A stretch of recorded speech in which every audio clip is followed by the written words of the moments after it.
Furthermore, an outsider is capable of viewing the situation with objectivity. That was one of Erika's strong suits, right? She had no qualms with accusing people, due to not having any attachments. Indeed, but that's also what led her to create her heartless reasoning. Objectivity can be cruel too. Toya smiled bitterly, and hid his face behind his glass. In a way, he was no different from Furuta or Erika. He detached himself from his own family to write the stories that he did. A normal person wouldn't dream of writing stories where their families are brutally and repeatedly tortured, but Toya could. When he wrote, he couldn't figure out what he found so calming about that which any normal person would be disgusted by.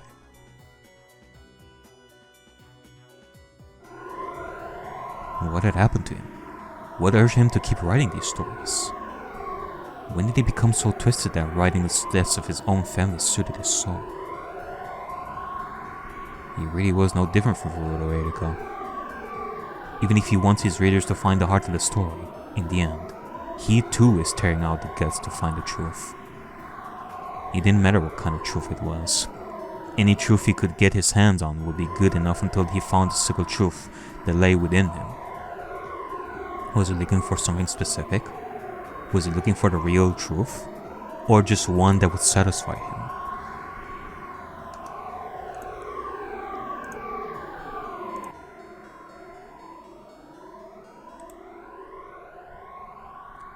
And was he searching for Shiromiya Batter's sake? Or for Hachijo Toya? He could no longer answer that question. Alright. Really interesting. What are, Virgilius's motives? And what are the motives behind writing this story in the first place? Whoever the author is. Virgilius lacked a rank in the family, so he was sitting at the furthest corner of the table. More importantly, is he gonna have, a similar session with chopsticks, like Erika? However, seeing as he had been the center of the conversation since he arrived, it didn't feel like he was being treated as inferior in the least. The grand meal had been organized by Goro, and Shannon was assisting in serving it.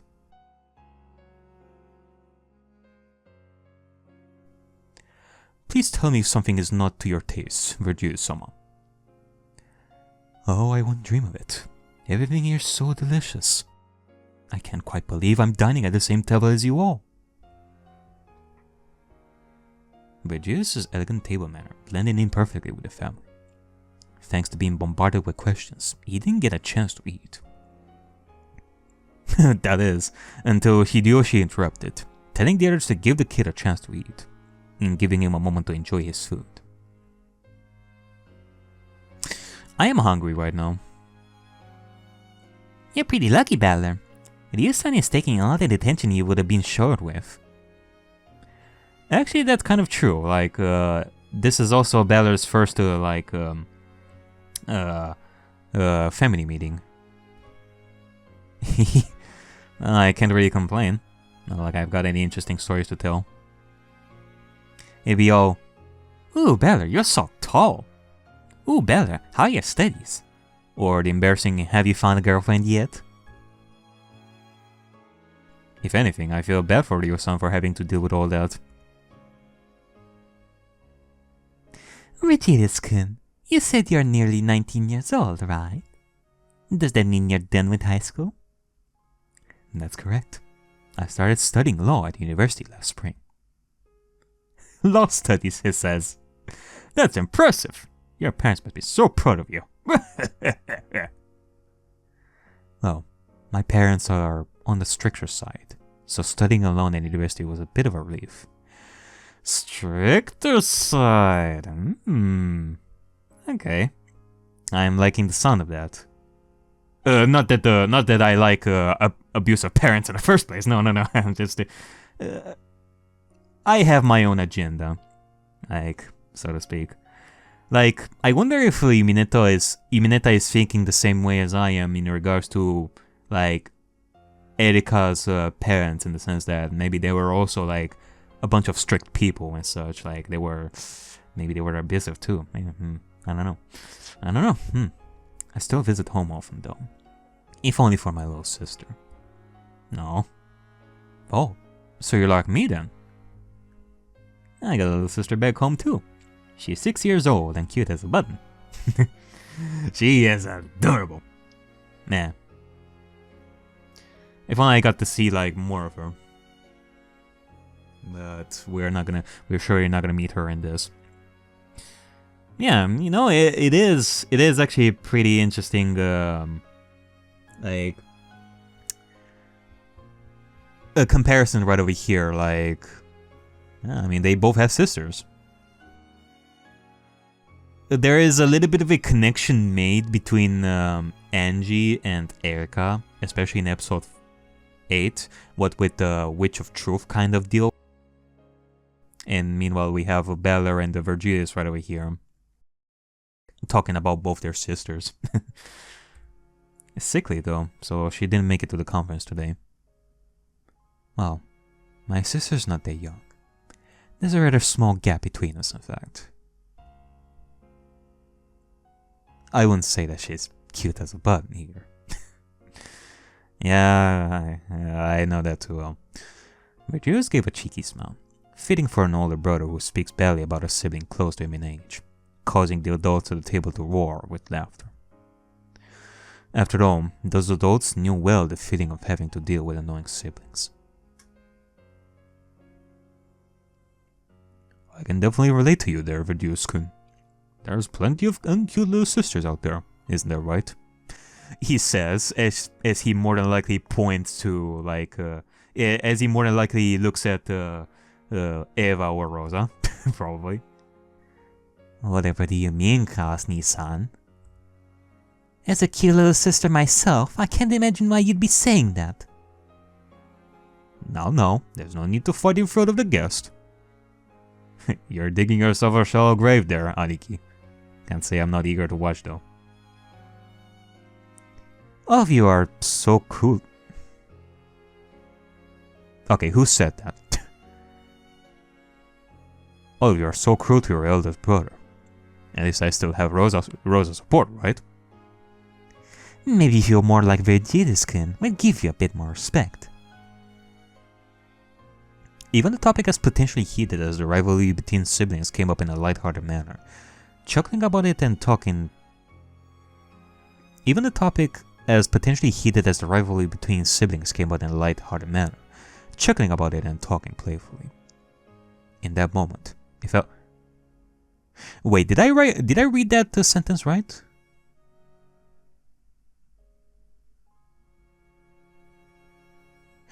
I don't know, maybe it's just me, but I'm gonna read it again. I'm gonna correct myself.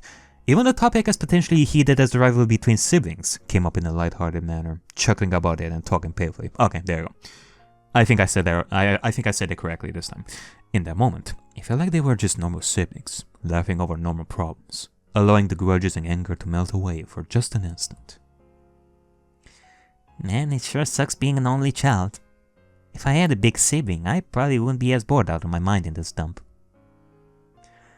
Is that because you're hoping someone else would take on the burden of all your responsibilities as heir, just Kachan?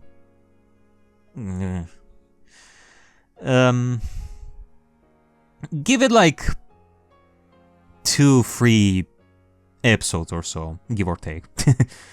Jessica slumped into her seat, frustrated at George's comments.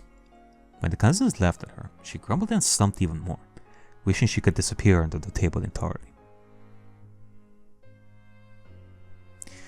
Thinking about it, I guess her relationship with Rosa is more like what Bella has with Angie.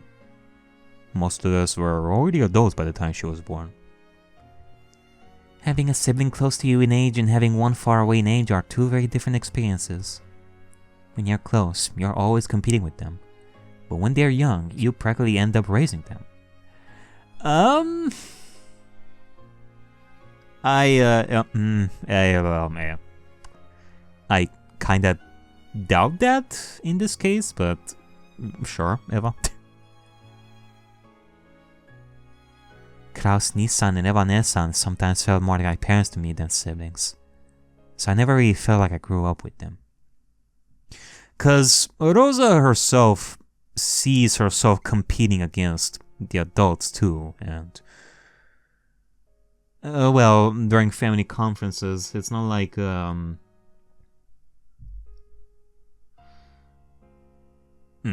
sometimes can't help but wonder what it would have been like had I been born sooner.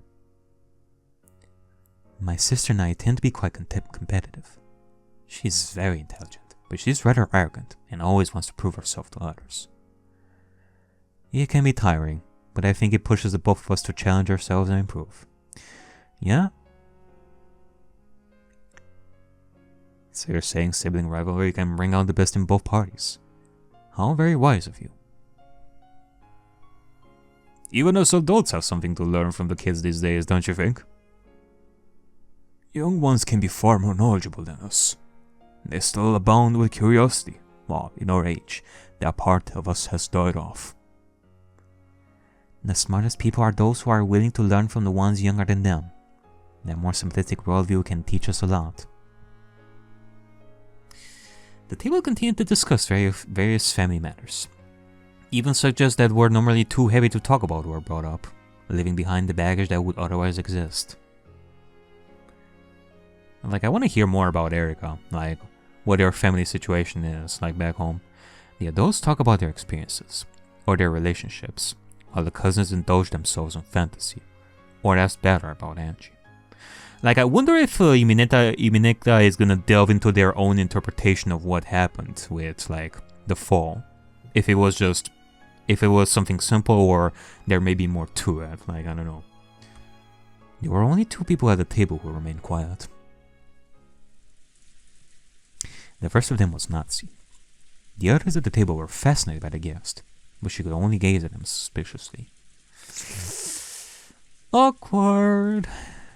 She followed his every word, as though waiting for him to say something on the place. I mean, now that I'm thinking about the Virgilius and... Holy mother of God, okay, like, let me think about this, because this could change, like, completely, because if I'm to think that Virgilius is another persona of Beatrice, like, if I'm to think that Ryukishi intended this person to be the boy from 19 years ago, and in turn it would lead to the conclusion that Virgilius is part of the family in comparison to Erika, who is her own person. What would be the case with Virgilius and Erika's family in that case? Would it be that he was adopted? Virgilius got adopted by a family and they are not like their biological parents? But in that case, what about Erika? Because Virgilius and Erika, they both look similar, like they have blue hair and all that. It is possible for Erika to have her own biological parents, but then the parents adopted Virgilius after they found him. It could very well be possible.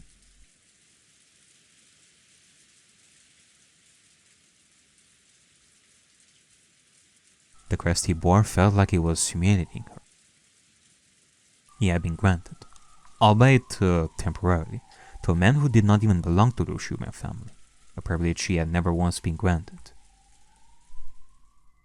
She tightly gripped her fork, staring at the half-eaten cake in front of her. She felt sick to her stomach, but couldn't speak up about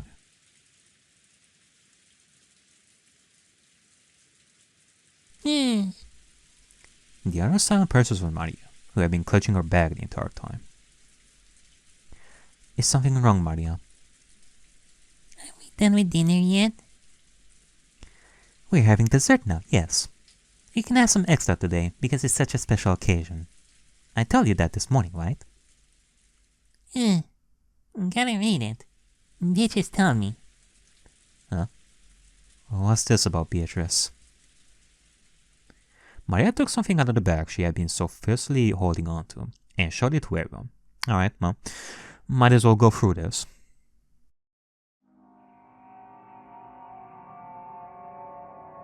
It was an envelope sealed with the family crest.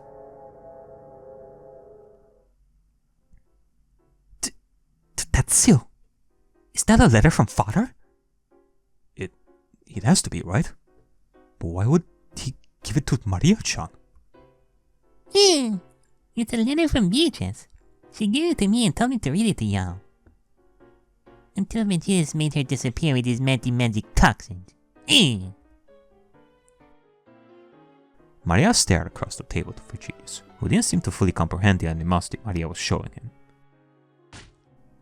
Maria, you apologize to Virgilius-kun right now. Why are you spouting nonsense? That's absurd. Natsu, who had been uncharacteristically silent for most of the dinner, suddenly shouted, slamming her hands against the table. Her brow was soaked with sweat as her mind raced with anxiety. After all, a second letter appeared, and almost as soon as a mysterious man had arrived at the mansion. That was already an absurd scenario, but after the letter from this morning, nothing good could possibly come from it. Natsu could not allow that letter to be read aloud in front of everyone. She glared at Virgilius, who responded with a puzzled expression. Huh. This is actually quite an interesting, branching path right over here, because originally, you had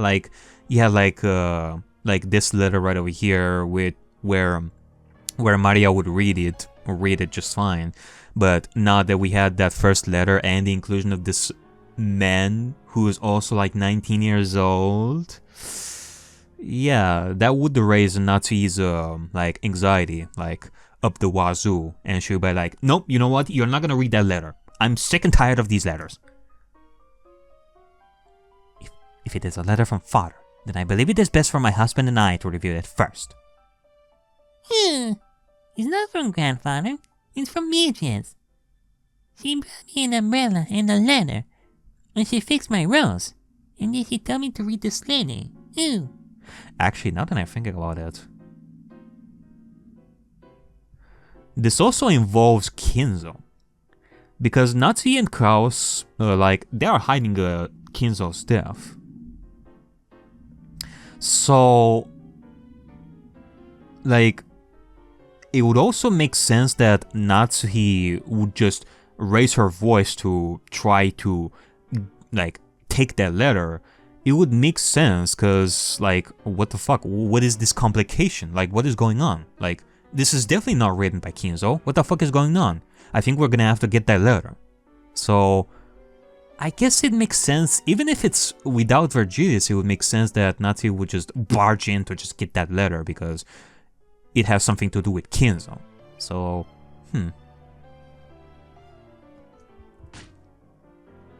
Will you quit babbling on about that?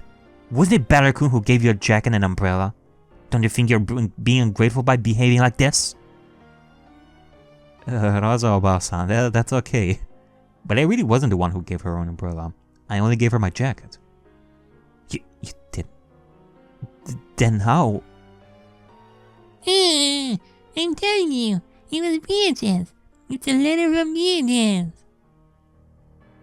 Everyone at the table started whispering amongst themselves, while Eva's face contorting into a sly grin.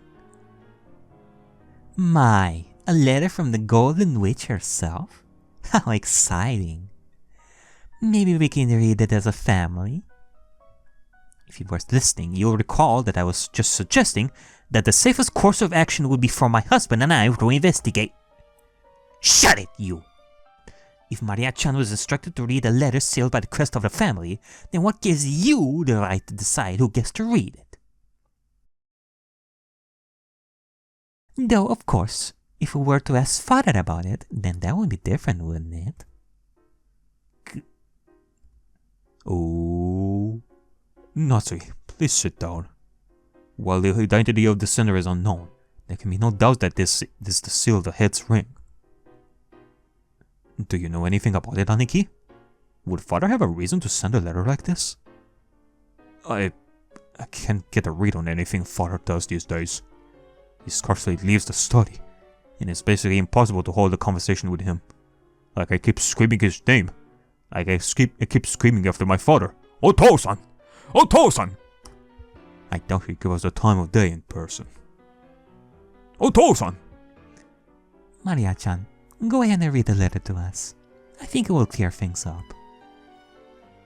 Alright, the heartwarming family dinner was no longer being held at the table. Everyone was glaring at Maria, who seemed upset as she opened the envelope and removed the letter inside. Nazi squinted, making a futile attempt to make out what was written on the letter, or at least recognized her handwriting. However, Maria kept the papers close to her, as though protecting them. When she opened her mouth, she adopted a low tone of voice. Wait a second. I'm having like a weird sense of deja vu right over here. Isn't this something that I've read before as well? Like, something along the lines of Nazi just closing in a little bit to see like the paper, and then Maria like decides to keep the papers closed, so like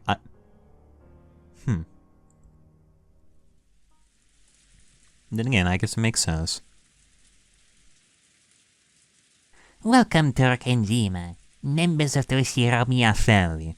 Yeah, that's right. And this is the point where Maria decides to go with an evil witch voice. I, Beatrice, serve Kinzo-sama as his advisor and house alchemist.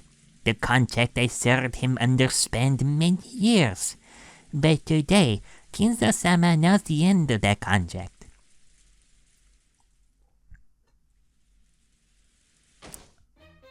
I cannot permit for such idiocy to continue to be read aloud.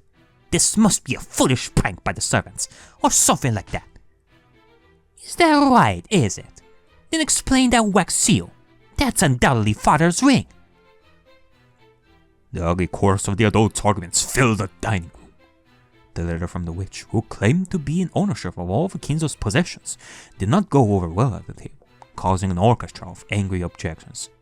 Yeah, thank you for having us skip through that. We didn't need to read that entire letter. It seems to be the same kind of writing. As soon as money was involved, all parties had entirely forgotten about the pressing mystery of the letter sender, or even the umbrella. Yeesh. Sorry you gotta see this mess, Ryo-san. You'll probably just go back to the guest room and let them argue themselves here for a while. Hell, maybe you can join us in the new D&D session. Heck yeah! Let's play some D&D together, Vigilius. Vigilius inspected the arguing adults solemnly.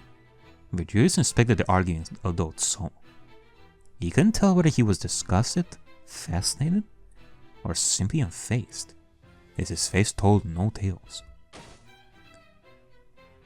We need to question father about this right away. We cannot know any other way, right? There's no way he really put the headship down to a test. No, even questioning something like this foolish is disgraceful. It cannot be anything other than a prank by the servants. Maybe one of them stole his ring to seal the letter, or... Not a chance in hell. All of us know father would protect that ring to his dying breath. Maria, I'll ask you again. Who was the person who gave you that letter? It was Beatrice. Beatrice. Why won't anyone believe Maria? Maria, who had been repeatedly asked about what happened in the garden, had been reduced to frustrated tears. No matter how often she was asked, her answer would never change. After all, in her eyes, the one who gave her the letter was Beatrice. That was undoubtedly the truth viewed from her eyes, and there was no one who could change what she saw at that moment. She did not lie. After all, it was truly what she saw. I saw someone too. You what? Virginia suddenly spoke, calm as ever, causing the adults to shift their gazes to him. Could you explain what you meant by that, Virgilius-kun? When I arrived at the garden, I saw someone next to Maria. They were wearing a large dress and were carrying an umbrella. Maria and this person were conversing, but as soon as they noticed my approach, they ran off. And if I'm to think that Virgilius is a persona of Yasuo and all that, this is their attempt to make the identity of Beatrice like believable and all that. No way. Maria told you all. Maria told that none of you believed me. Even Virginia saw her, even though you was the one who made bitches go away. Will you cut it out with this nonsense about witches? Virgilius-kun, who was that person? Could he make out their face? Did you see where they ran to? My apologies. It was quite dark, and I was standing at a distance. They seemed to be heading toward the mansion, but I couldn't tell anything else. No way. So it actually was someone? I wasn't expecting that. Did she, look like an actual witch? All I could make out was a person's silhouette. It was indeed a very grand dress, but other than that... Are you sure you're not just mistaking the shape from a shadow? Or something like that? Virgilius' testimony completely changed the situation. Before now, the only one who claimed to have seen the witch was Maria. To Maria, that was an unchangeable truth. Yeah, cause from the adult's perspective, they wouldn't have any reason to think that he's lying about this sort of stuff. Although in Natsu's case, that's a completely different story.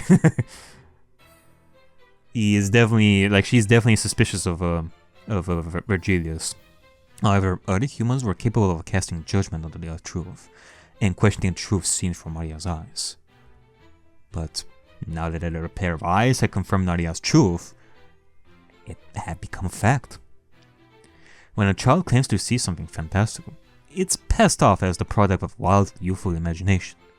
But for an adult gentleman like Virgilius to testify that he definitely saw someone completely removed all semblance of doubt. Someone was definitely there, and that person gave Maria a letter and an umbrella. We didn't saw bitches. He also made her go away. I'm confused.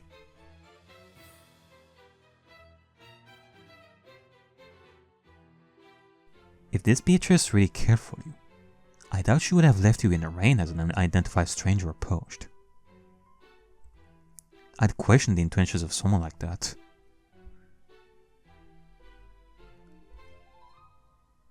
She would have taken me. She would have. But she's still too weak, and he made her disappear. Maria gave Virgilius an intense stare, which he reciprocated with an apathetic one, having ran out of patience.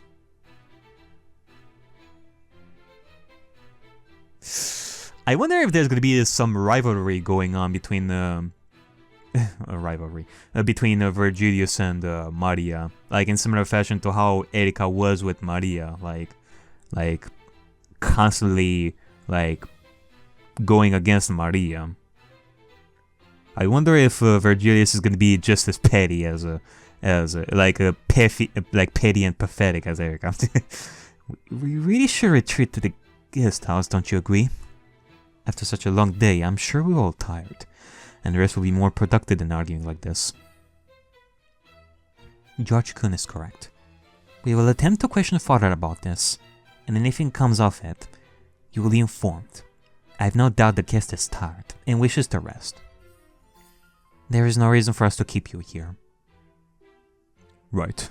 None of you need to deal with this. Virgilius especially has contributed a lot despite what he's been through today. We should continue this another time.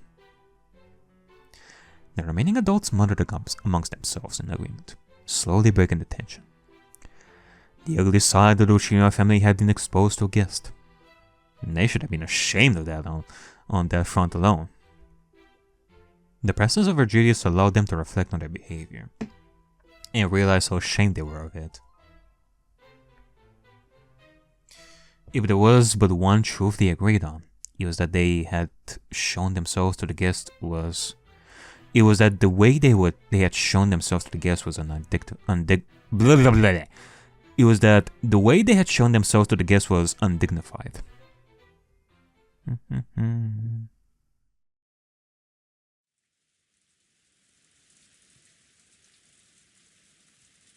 The cousins made their way to the guest house, their moods downtrodden by the rainy night.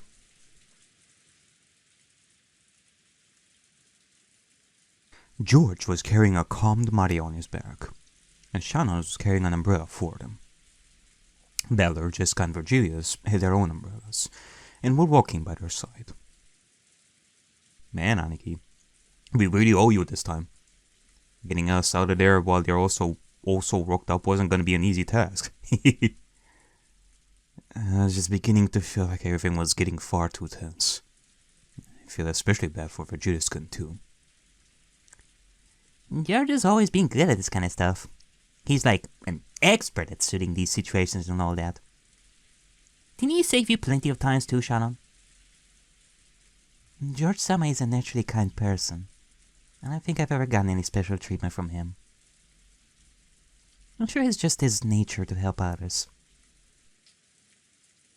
Hey, what are you being so shy for? It's just us, you know. Come now, Jessica-chan. This is unnecessary.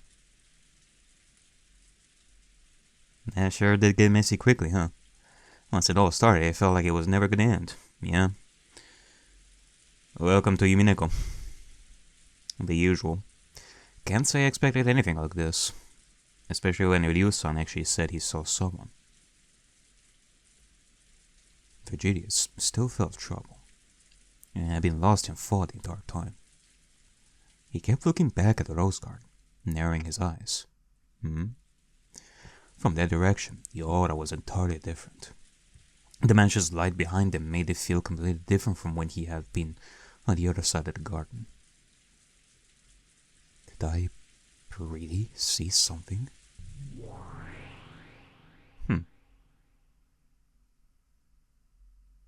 Alrighty then. Let's talk about this. So, you actually saw someone wearing a dress in the garden. That's probably the first time we've had any evidence from what Maria's been claiming since the first game. Did I really though? Can we really trust my eyes during that time? Your eyes? What you suggested on the board is entirely possible. I was tired, and it was dark. I mean, yeah, realistically speaking, you just survived like a fall from the boat. And okay, new song. And like especially it's like roaring waves there too, so it's very possible that I really did mistake something else for a shadow, and that what I really saw is different from what I testified. Can we really trust that what I saw was the truth?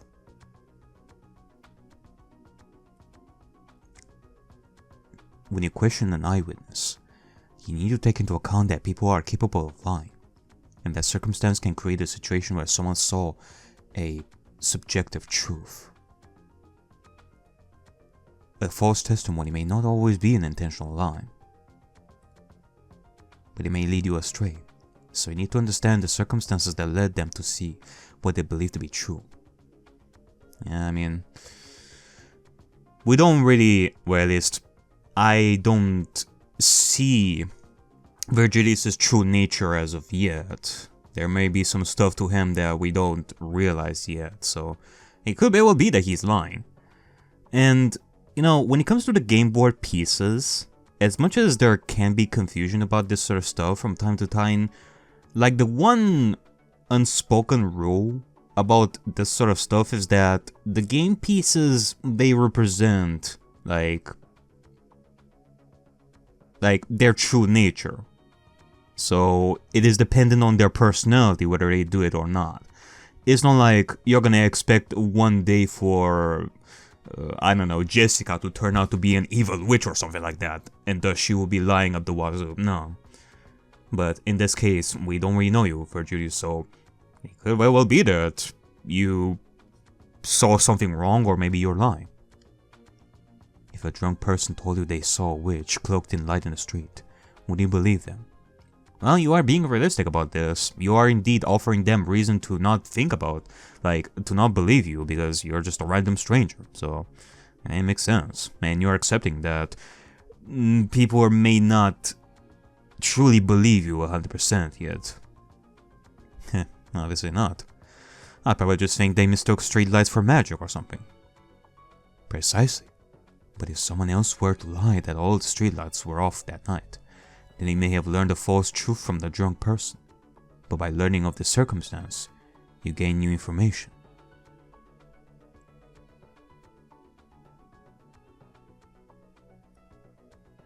I see. So even from Maria-chan's testimony, we can learn something, even if it's subjective information. And combining that with your truth... Shit. That's messed up. Does that mean you can't trust anything? Should I consider even something everyone sees just a half-assed truth? Let me think of it this way. Like, it can very well be that... Because, okay, I do strongly believe that Maria met Beatrice at that point. And, like, I have reason to believe that Virgilius did indeed saw something there. Or it could very well be a case where Maria, like, Beatrice ran away from,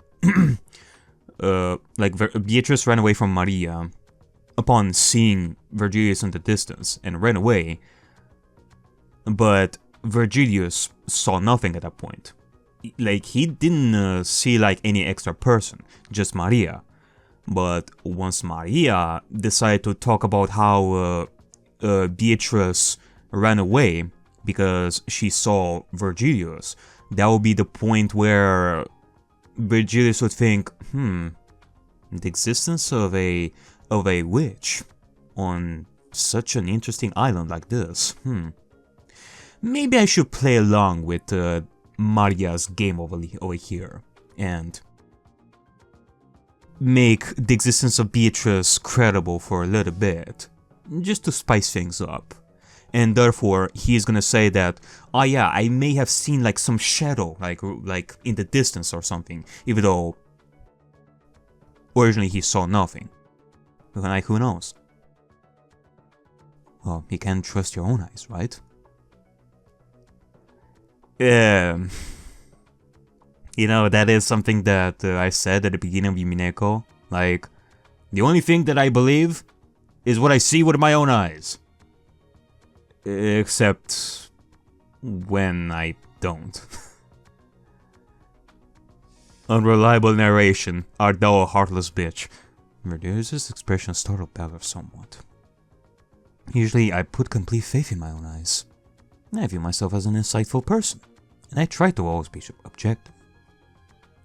The fact that I ended up doubting my own eyes troubles me greatly. That's precisely why I don't want to trick you.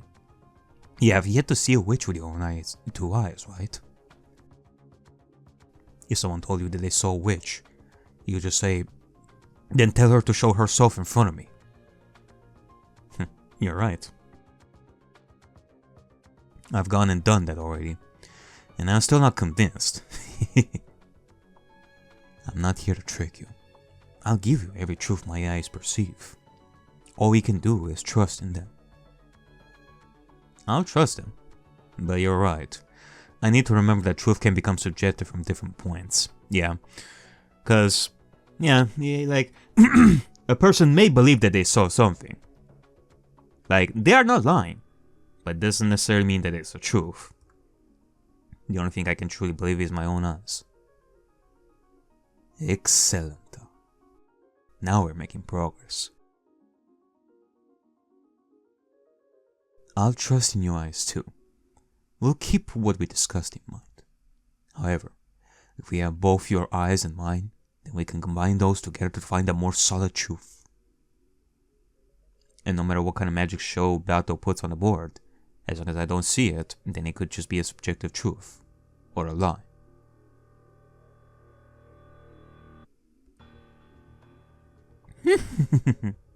I see. So that's your new approach, is it? Everything you don't see doesn't happen. Something you can't see can't exist, right? Well, I feel like that was like the general rule that we kinda decided to go with for like the earlier episodes. Because, like, sort of like a... yeah, magic may happen, like, somewhere else, but Beller did not see that. Like, I saw Beller as, like, the true, like, objective, perspective kind of person, like, kind of character in this, to the point where, like, magic may happen in other areas, but from his perspective, he is never gonna see, like, magic. So as long as magic doesn't happen in the same room as him, then we could still debate against magic in the first place. And like in the outside world, here I have the power of the red truth. Everything I speak in red is the truth, even something your eyes can see. Good for us. That just narrows things down. Banner was dumbfounded by Virgilius' reaction. In the past game, the red truth was a merciless wedge that pierced his reason, a ruthless weapon of the witch. But Virgilius, that same weapon became a tool he could use to approach the truth. In a split second, instantly. No surprise, no reaction whatsoever. If the truth... then again, maybe Virgilius talked with Ben Costello beforehand, so... if the truth is that witches do not exist, then all red words are stepping stones to the absolute truth. Thanks, View. I already feel more confident in taking on the witch now. I'm glad to have you on my side. Of course. We are partners after all. Listen up, Battle. I'm not gonna fear your red truth anymore. You hear me? I'll use those weapons of yours to corner you. You're the one who should be considering those words, not me. Oh well, isn't that just lovely? Let's get moving then. The first twilight is approaching. Did you know midnight is sometimes called the witching hour? That's when my powers are at their peak, and your lies are nothing but my playthings. I look forward to the flimsy truth you two stitch together. After all, when my resurrection is complete, I will show myself even to you, the fools who refuse to acknowledge me. I will make you doubt everything you see, everything you hear or touch. Once I drag you to the bottom of hell, there will be no more to guide you out of here. Batara! So be careful, okay? Once you fall down, you might not be able to get back up. You might not even get the chance to scream, Ochiru! Ochiru!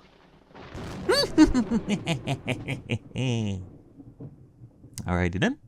First Twilight.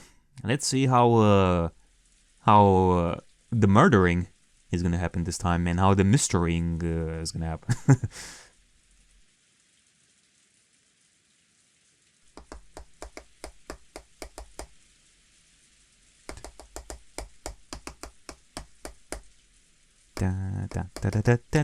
There'll be no stop to this, will there? Nazi stood up by the window in the corridor room, watching the dim lights given out by the guest house, where that man was sleeping. Fruit of Virgilius, the uninvited guest. It upset her greatly just how well he had fit into the family. Everyone accepted him as though he was a lost sibling. But for her, every time he smiled, she was filled with fear. Had he truly arrived that evening? Or had he hid in a mansion and staged his own arrival? Nazi's head created many scenarios, worsening her headache that much more. There was no point thinking about it further. That morning, she had decided that that thing did not exist after all. Now, here's an interesting thing. Now that I'm thinking about this, about what she said about maybe this person was in the mansion, like the island all along. Actually, hold on, let me. Can I read the backlog? Like, where is the backlog? I guess I could just do this. Or had he hit a mansion and staged his own arrival?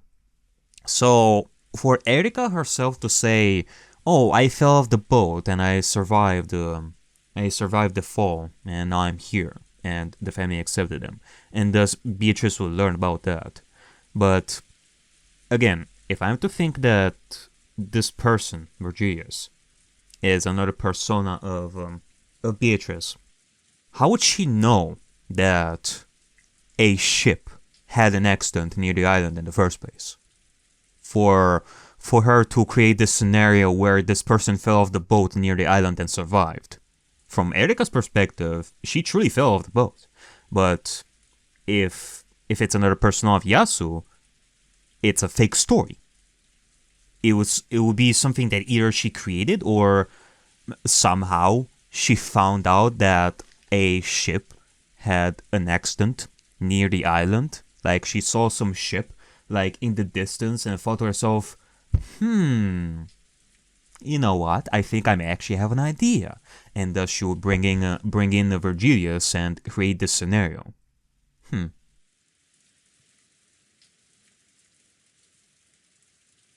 If she gave in to the doubt and fear in her heart, he would win.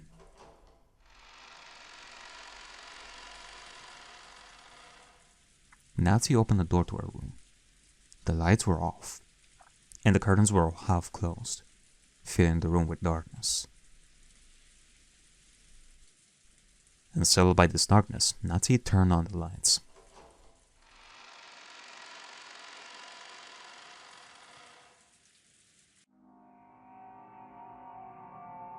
Oh?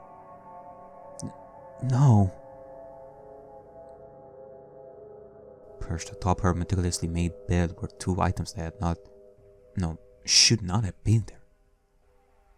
The first of these things was a doll. Oh god. Oh god, I guess somebody made a prank to Natsuki in similar fashion to Jessica, like that one side note, like a side story. It was a small, elegant doll with golden hair and a fancy black dress. However, the doll had been grossly vandalized. The lower part of the dress was stained with red paint, as well as the skin beneath the doll's eyes, making it look as though it was crying blood. The doll had been placed on the bed in such a way that it seemed to be inspecting anyone who entered the room, and Natsuki felt the doll stare into her. Oh well, this is, new.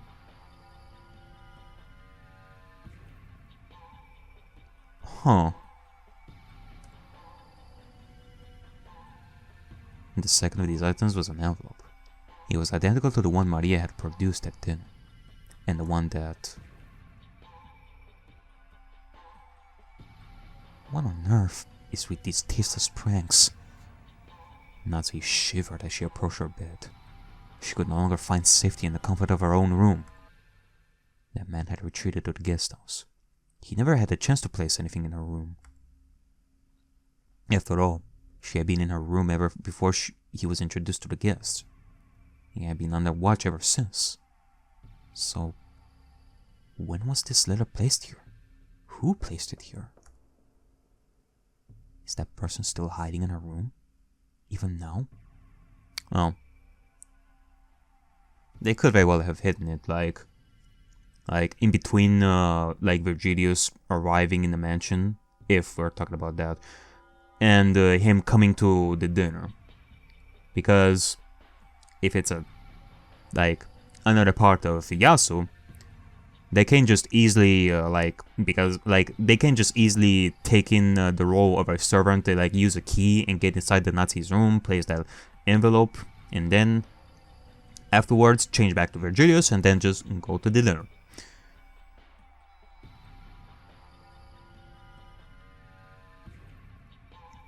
Her eyes darted around, looking for potential hiding spots. She couldn't even stand by her bed, for fear that a hand would come from beneath and catch her leg. How foolish. Unlike in the guest house, this bed is too close to the ground for someone to hide beneath it. Too close to the ground. So if anyone was hiding in her room, they would have to be hiding in the closet. Ah yes, the closet. Natsuki jolted the doors of the closet open. Nothing out of place, just as she had left it. Who would vandalize a doll like this? She took an old dress from her closet and wrapped the doll in it. Like this, it'll finally stop looking at her. All that remained was to open the letter. She gulped as she finally opened it. It had no signature. In fact, the letter was just a single phrase. But even so, that single phrase was enough to cause Natsuki to break into tears. What is it? What is it? Sorry. I'm so sorry. Please spare me. Please, just stop this. If you can hear me, I'm begging you, just... Natsuki collapsed to her knees next to her bed, clutching onto the sheets. I'm sorry, please. I'll do anything, just stop this. I can't take it anymore. Of course, the only thing that answered her was a clap of thunder. And that was natural. There wasn't anyone else in that room. Just Natsuki, the doll, and the letter.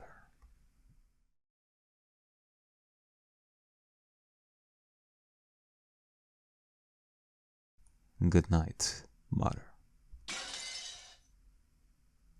Ooh. Spicy!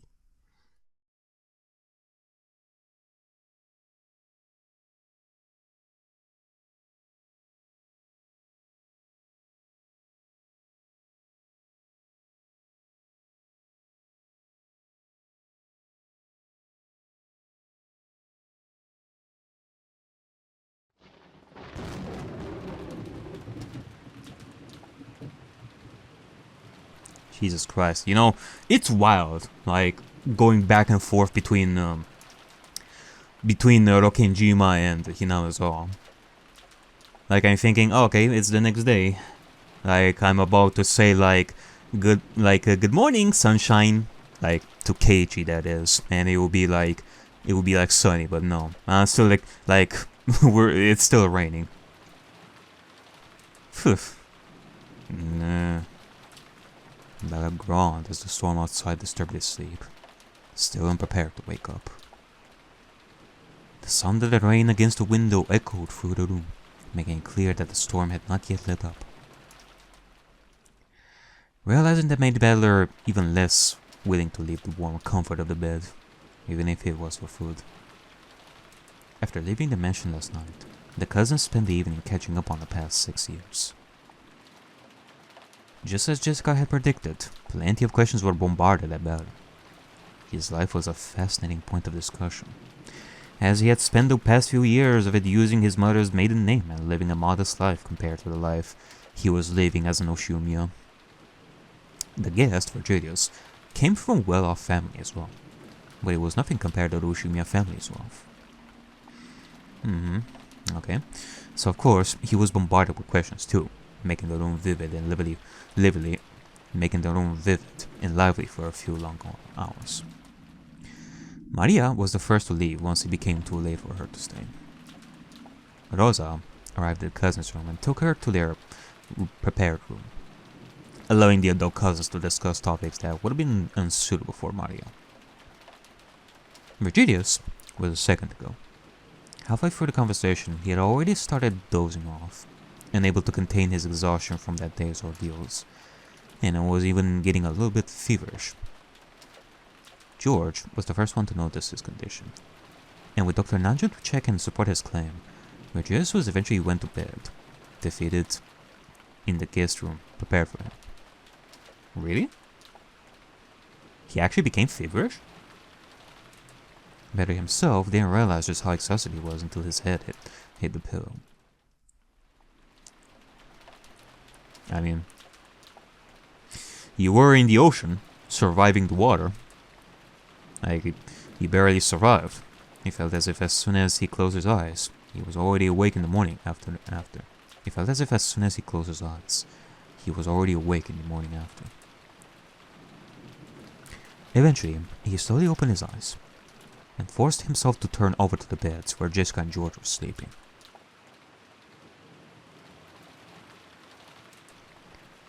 If he had a say in the matter, he would have stayed in bed all morning. But with no one there to wake them up, he took it on himself to be in charge.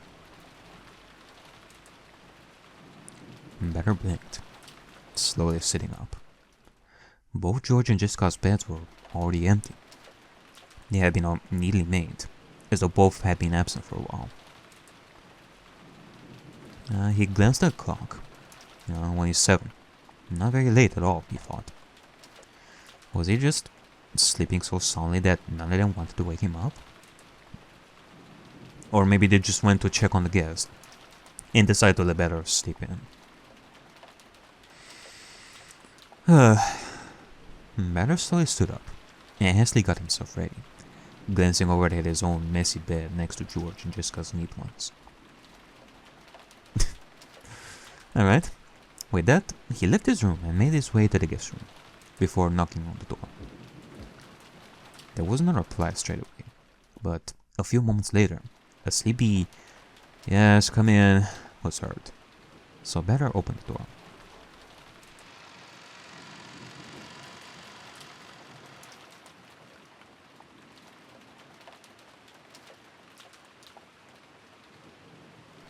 "Oh, yeah, it's just you. I figured Jessica and Ariakey would be here too. Sorry, did I wake you up?" "It's alright. I've slept more than plenty." "Aren't those two with you?" Well, yeah, but they seem to have abandoned me, so I figured they'd come out to check on you." "Well, looks like they left you behind too. I knew Jessica would probably just leave without me, but I figured she would have brought you along." "You mentioned you recently returned to the family, correct? Perhaps they're planning some surprise. That means they had to wake up early." No way. That's way too cheesy for even me to handle. If they wanted to hold some kind of surprise party for me, I think I'd die of embarrassment. Well, you seem to have been something of a show-off in the past. Maybe they still think you're like that. Oh, please forget everything they told you last night. It's all slander. They all just smear my good name. I wonder if, Well, I was gonna say, maybe Jessica mentioned the story of, you